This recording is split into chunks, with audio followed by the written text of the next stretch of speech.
Go. Good evening. My name is Hugh Knight. I'm the Fechtmeister of the Schlachtschule.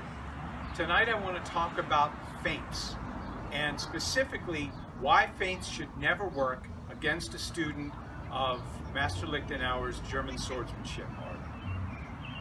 We like feints. Feints are very useful. We're taught to use feints to pull people out of position so that we can cut into them when they're prepared for us. But here's the thing. When you read the master's instructions about feints, they specifically say that they are for use against people who cut to the sword, not the man, or who want to displace. We're taught that displacing is dangerous, that a displacement that is an empty displacement is a way to lose the fight. And that's really true when you come to see how displacements work and how we should react to a feint. So we're going to look at two different feints tonight. We're going to look at der Fehler and at least the first half of the double Fehler, okay? And we're going to compare them both done against somebody who wants to displace, who cuts the sword, not the man, and we're going to look at them for someone who cuts the man, not the sword. So let's look first at der Fehler. I'm going to attack Joseph with a feint, and then when he goes to cut my sword to displace, I'm going to shift to a different target and hit him. Okay? See that? It's normally not safe to leave the bind, but I left the bind before it even happened because he wasn't threatening me. He was aiming for my sword.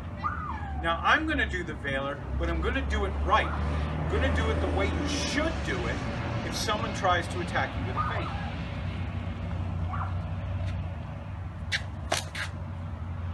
So long before he even got to me, I hit him. And the reason is, I was not aiming at his sword at any point. I had to get in the way of his sword. Had he really cut me, I would have made a bind.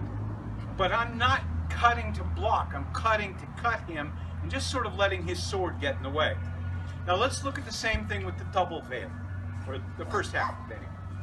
So I'm going to attack Joseph with a feint to his head and then feint to the other side. Double Fehler. Now let's look at it. Joseph will do the double Fehler.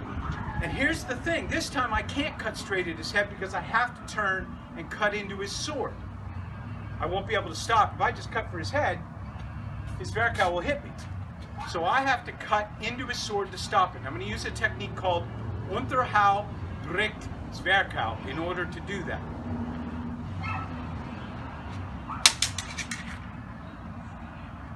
Now I aimed over to the side to cut into his sword. I'm not threatening him at all. But here's the thing. I didn't intend to stop there. It wasn't an empty displacement. I was all along planning to automatically go from here to here for my kill. I didn't stop between them. It wasn't do a cut and then try and hit him. It was cut and thrust. And that's the difference. When you strike at somebody, whether it's in counter to their attack or when you're doing the attack in the vor, you must always cut the man, not the sword. And if you do, a feint should never work against you. Thank you.